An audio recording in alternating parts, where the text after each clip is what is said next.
근데 그때그때 자꾸 변하면 그때그때 그 위해준다고 하면 나중에는 공평성, 공정성을 잃어버리는 모습이 되기 때문에 A에게도 욕먹고 B에게도 욕먹습니다. 그러니까 조금 당시에는 어려워도 공정성을 가지고 그렇게 나가는 게 바람직하다.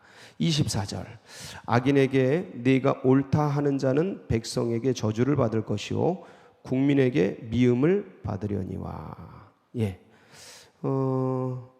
악인을 향한 비판, 견책, 그런 것들 강조하는 것이죠. 이게 참 25절까지 이어지는데, 오직 그를 견책하는 자는 기쁨을 얻을 것이요 또 좋은 복을 받으리라. 이게 악인에게 네가 옳다 하는 자는 백성에게 저주를 받을 것이요 국민에게 미움을 받으려니와. 그를 견책하는 자는 기쁨을 얻을 것이라. 악인을 견책하기가 쉽지 않습니다.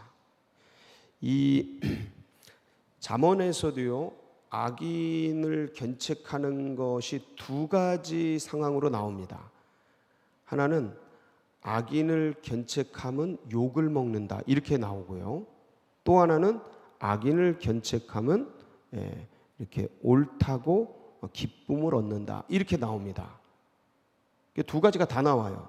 왜냐하면 못 알아듣는 사람을 견책하는 것은 돼지에게 진주를 던지는 것 같은 거다라고 말하는 반면, 여기는 이제 견책해라, 모든 국민에게 기쁨을 받을 거다. 이게 이제 지혜예요. 그럼 어떤 악인은 견책하고 혼내고 어떤 악인은 그냥 지나가야 되는가? 이게 지혜예요. 근데 이건 그때마다 다릅니다. 이해가 되셔요? 그래서 이건 그러니까 그때 주님께 물으셔야 돼요. 이거는 공식이 아니에요. 그때 물어서, 주님, 이 사람을 제가 어떻게 할까요? 그럼 주님께서 부딪힐 걸 알면서도 혼내라, 이렇게 할 때가 있어요. 근데 네 마음이 부글부글 끓어서 혼내고 싶어도 참아라, 이렇게 할 때가 있습니다. 그건 누가 결정하는 거예요? 제가 결정하는 게 아니고, 제 감정과 상황이 결정하는 게 아니고, 하나님이 결정해 주시는 대로 하는 게 가장 안전합니다. 그래서 이건 그때 다른데, 여기서는 지금 악인을 견책하는 거에 대해서 나옵니다. 이때 필요한 건 뭐냐면, 이런 것이 필요한 때가 언제냐면 읍참마속이라고 그러죠. 읍참마속. 그러니까 마치 그것처럼 많은 사람들에게 교훈을 세워야 될 때는 이렇게 해야 됩니다. 이거 그냥 무마시키고 넘어가면 다른 사람들도 다 그래도 되는갑다 하고 기강이 무너져 버릴 위험이 있으면 이거는 무조건 해야 돼요. 이때는 무조건 해야 됩니다. 기강이 무너지면 안 돼요. 그래서 그 악인이 나에게 원수나 복수심을 가질 위험과 어려움이 있어도 해야 됩니다.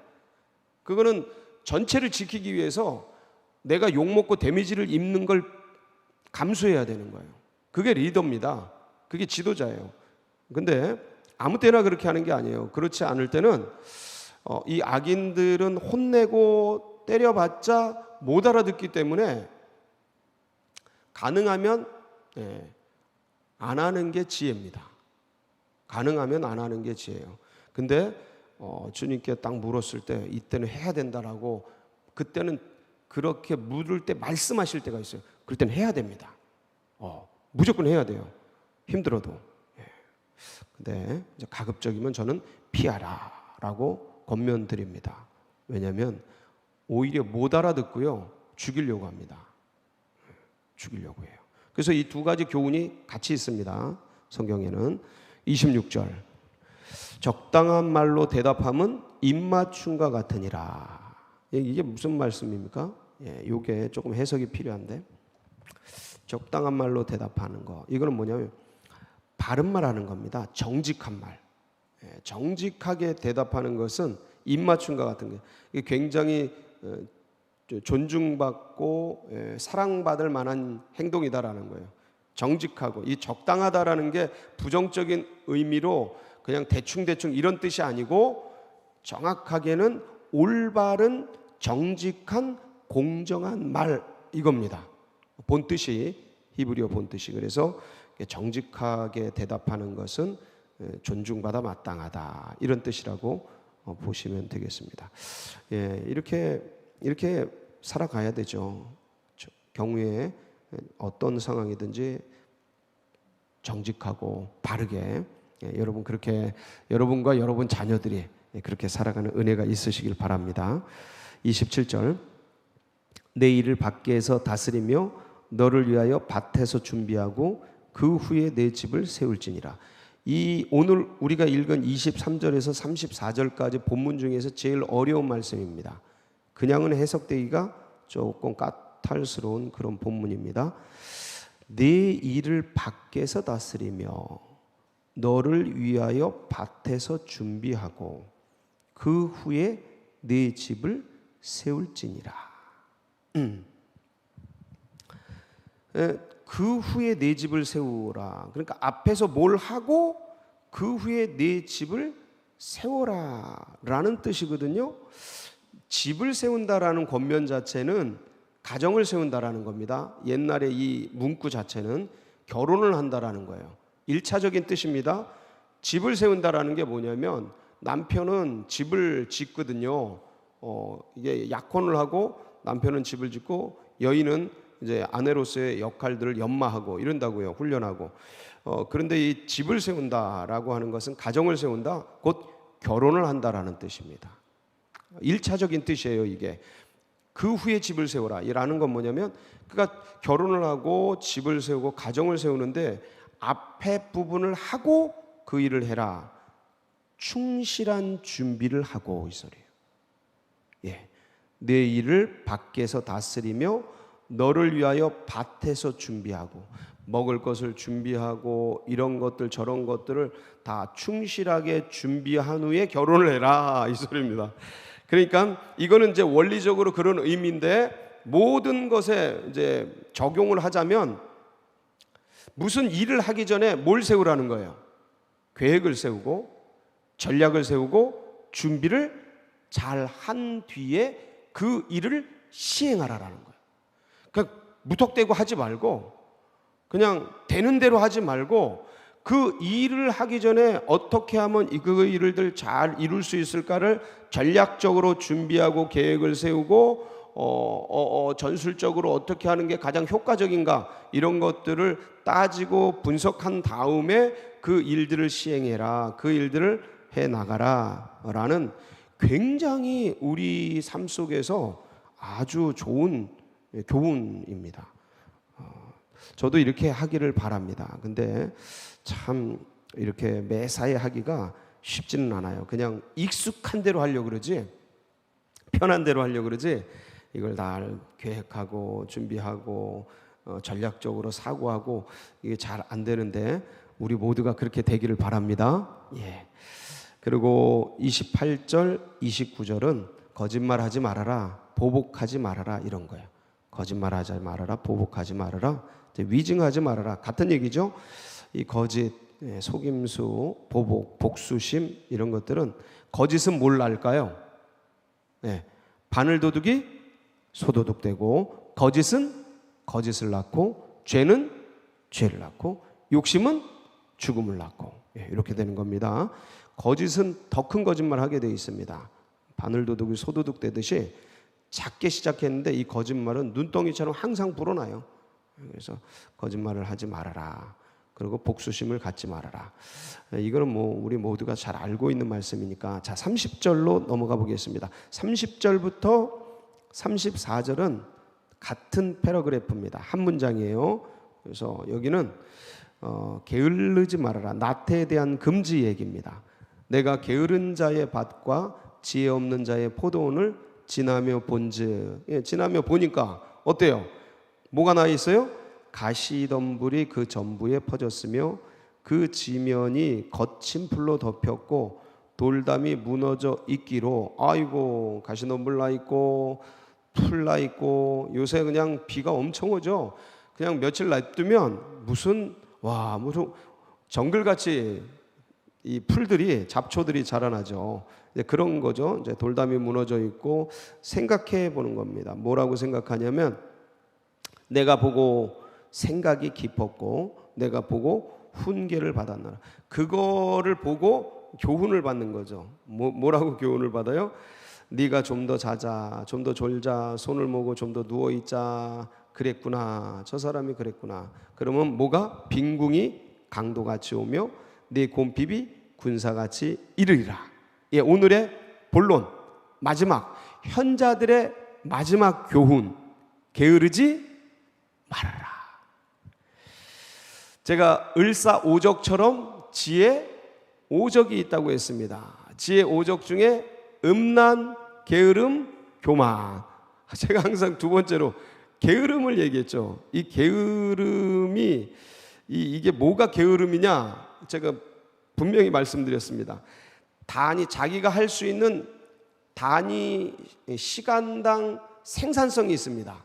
자기가 할 수 있는 시간당 생산성이 있는데 그거에 미치지 못하게 시간을 흘려보내는 것. 이게 게으름이라 그랬어요. 근데 지금 이 등장하는 현자들의 교훈에 등장하는 사람이 이제 그런 겁니다. 그래서 그렇게 시간을 보냈는데 여러분 왜 게으름이 죄일까요?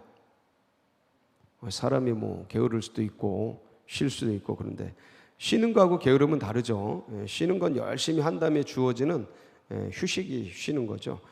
게으름은 열심히 하지 않은 채로 시간을 이제 보내는 건데 그럼 게으름이 왜 죄냐예요? 죄냐?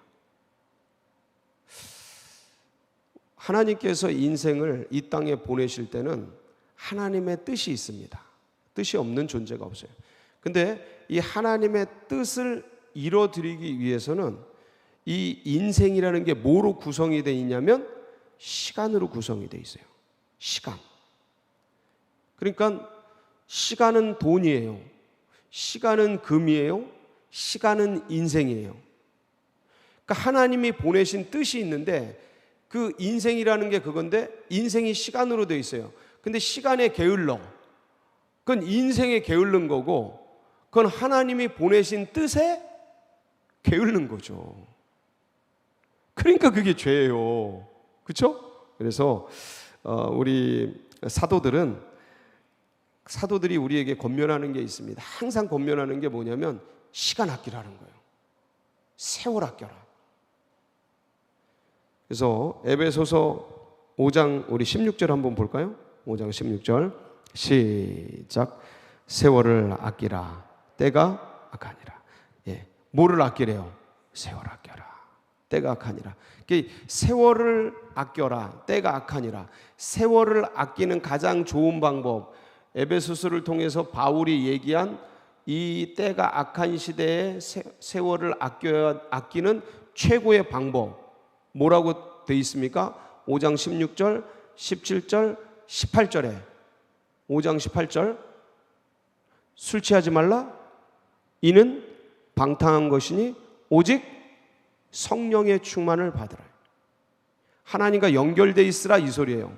술 취하지 말라. 그러니까 술에 취하는 건 뭐냐면 세상에 취해 있지 말아라. 그러면 세월이 날아가는 거다. 세상에 취한 채 돈을 벌고 뭐를 하고 열심히 하고 이게 시간이 날아가는 거예요. 세상의 목적에 취한 채 어디에 연결이 되라? 어디에 목적이 연결되라? 성령에 연결이 되라. 하나님의 뜻에 연결이 되라. 그 주님의 뜻을 주님이 나를 부르신 부르심의 표대를 향해 달려갈 길을 달려가라. 그때 비로소 가장 지혜로운 시간 생산성이 나오는 거다. 여러분 모두가 그렇게 되시길 바랍니다. 예, 오늘 하루를 살아도요 우리가 내일 못 만날지 모릅니다. 예, 그렇지만 오늘 하루를 살아도 인생이 하나님을 위해 살다 가야 돼요. 왜냐하면 이게 인생이라는 게 어느 순간 죽음 앞에 탁 서면 나를 위해 살아왔던 생이 이게 완전히 바람 앞에 무슨 연기처럼 사라지는 거예요. 아무것도 아니에요. 그리고 이거 놓고 가는데 가는 그 영원한 세상 속에서는 거기에 주인이 계시는데 그 주인이 나를 인생이라는 곳에 보낸 거를 그때 안단 말이에요. 그러니까 주를 위해 못 살았으면 불안해지는 거예요. 인생이 불안해진다니까. 나를 위해 살아온 건 헛거였구나, 이걸 딱 깨닫는 거예요. 그래서 이걸 자꾸 인생 속에서, 분주한 삶 속에서 밀려가다 보면 이게 자꾸 잊어먹습니다. 까먹어요. 바로 종일 막 바쁜 일에 막 밀리고 일 해치우고 막 그러다 보면 내가 누구를 위해 뭐 때문에 사는지 잊어먹습니다. 근데 이런 자리를 통해서, 아니면 묵상을 통해서, 성경 읽으며 개인적인 기도하며 주님과 예배하며 골방에 들어가서 주님이 나를 보내, 짧은 시간일지라도 아무리 바빠도 그때 그 시간을 가지면서 내가 존재하는 이유, 내가 지금 일을 하는 이유, 내가 바쁜 이유, 주님을 향해서 이 표대, 방향, 그걸 계속 재조종하면서 놓치지 말고 그 방향을 붙들고 달려갈 수 있도록, 여러분, 그게 가장 세월을 아끼는 거예요. 그거 잊어먹으면, 그거 놓치면 열심히 살았는데, 최선을 다해서 사는 것 같은데 헛수고한 거야. 헛수고. 다 무너지는 거야. 아무것도 아니고. 그래서 주님을 위해서 세월을 아끼고 성령에 딱 붙들려서 사는 것, 그걸 뭐라고 하냐면 베드로전서 5장 8절에 이렇게 말합니다. 우리 베드로전서 5장 8절 시작. 근신하라, 깨어라, 너의 대적 마귀가 우는 사자같이 두루다니며 삼킬 자를 찾. 마귀에게 빠지지 말아요. 마귀에게 빠지는 게 뭐냐면 그게 이제 저기예요. 아까 그 술 취하는 거. 예, 바울의 표현은 술 취하는 거고, 지금 베드로는 마귀에게 빠지지 말아라. 우는 사자같이 너를 삼키려고 찾고 있다. 깨어나라. 근신해라. 어디에? 말씀에 깨어나라. 기도에 깨어나라. 예배에 깨어나라. 근신해라. 조심해라. 집중해라. 네가 마귀에게, 세상에 취할까, 넘어질까, 그 주님 앞에 주님의 표대를 잊어머지지는 않을까. 근신해라. 경계를 해라. 거기에 집중해라. 그래서 오늘도 하루를 사실 때 주님이 나를 부르시고 나를 존재하게 하신 오늘 이유를 딱 붙들고 힘차게 승리하는 복된 하루 되시길 축복합니다. 같이 기도하시겠습니다.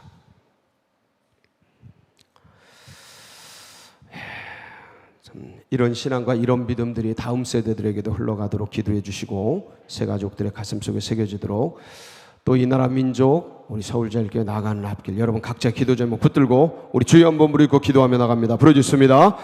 주여, 할렐루야.